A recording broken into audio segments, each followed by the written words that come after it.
about the Electoral Act, that in spite of all that you have spoken about and all that we experienced, what the legislators are asking for is going back to the Electoral Act, not to talk about open primaries, but to talk about statutory delegates. Mm-hmm.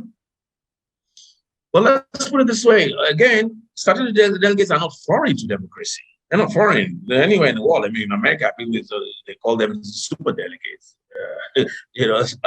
But what? And then you ask yourself, what is the reason? Let's put it this way: you have a president. Parties conducted their primaries, and you're going to end up having a president-elect, which from their primaries was elected by 800 delegates.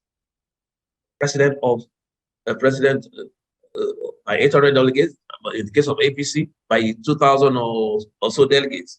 For a country of 250 million people, with 250 million people, where is the representation there? But for me, statutory delegates, I think there was a misunderstanding, and the National Assembly has received a lot of knocks when it comes to this issue of statutory delegates. Statutory delegates have been in the books forever. It's really good. It was in the 2010 electoral law, and we've always, that same language that we tried to amend was the language in the previous electoral law where statutory delegates voted by law. What the National Assembly tried to do, and I need to explain this, is to make the law better and clearer. You, as a legislator, your responsibility is to make sure if there's a possibility of misinterpretation or of making a provision of a law even clearer and remove any ambiguity. The law frowns at ambiguities. And we looked at it and we thought, you know what? This was in the 2010 Electoral Act, and it allows statutory delegates, even though it didn't mention statutory delegates. Someone could go thought I'd be mischievous and say, okay, so since you did not mention statutory delegates, you cannot vote. We're just trying to make assurances double sure for the sake of democracy. So we brought it back and said, okay, you know what? For emphasis, just add statutory delegates. Unfortunately, some people cashed in on that and said, okay, oh, no. That means that statutory delegates were never to vote in the first place. But that's not the case. And the courts decided just about a few days before the primaries that no. This was part of the 2010. So even though the president has not signed, statutory delegates can still vote. But by that time, it was a little bit too late because we're already, the primaries have come upon us. So as it is today, even without the signature of the president, statutory delegates are allowed to vote. And the reasons are not far-fetched. It helps the system. People should be a little bit more, forget how you feel about the National Assembly or whatever, but and let's look at the bigger picture. Do you want 2,000 people voting for your president, or some people voting for your president? Now, speaking about that, there's a story going on now about the National Assembly and the rash of defections going on in the National Assembly, in the Senate, the House of Rep, and so on. This is causing some ripples, and I know as a legislature, you have a way at the end of every session. All of you who came in, not all of you will come the next time. You welcome new people at the other session, like the session that you are going to next. You're likely to welcome new people, but there's a sense that this time is really significant. Why is that? Well, you're talking about the defection, the spate of defections. Yes, the defections. Yeah, well, yes. I mean, it's clear. I mean, for every thesis and antithesis, there's a synthesis. You know, for every action, there's an equal and opposite reaction. I can assure you that if members had a fair shake, if they went to elections and they lost squarely, nobody would be defective. They will know because they fell on their own sword.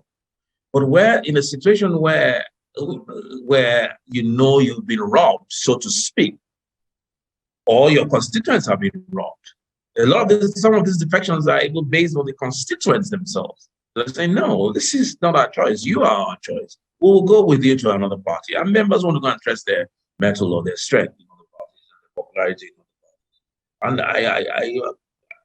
And so be it. There's something about equity, fairness, justice. Those are three very, very, very strong words that carry a serious import. You cannot sit down and basically ask somebody, terminate somebody's career, job, or whatever it is, or even the constituents' choice, and expect the person to just roll over and die or go away. People, for me, it just doesn't work that way. And if members had a good, a fair deal, a fair shake, they will remain in their party, even though they've lost the elections. So I think it's a lesson. I think the party, both parties, and it's all parties across board. Once there is no fairness, once there is no equity, this is the result, and it's not even good for the system. It's not good for the institution. The legislative arm is it's not a you can't liken it to a barber's chair or a revolving door where people just go around and around and around every 4 years. What Nigerians don't understand is that they are the ones that will be holding the short end of the stick. Yeah, it has been said that some of these lawmakers who are now complaining and defecting, they were also imposed in their own time against other people. And so why are they complaining now when they are trying to replace them? Because they replaced other people by imposition. Now they are not being replaced by imposition, they are crying. Well, I guess look, there's a saying that goes that self-preservation is the first instinct of any human being. Right? So if they are getting their just desert because they were imposed, and that's assuming that they were imposed. I don't know of anybody that was imposed, but let's even go with that argument. If you're saying that they were imposed and therefore they should just keep quiet because they are imposed on them and they get their own just desert, the question is, how does that help the system?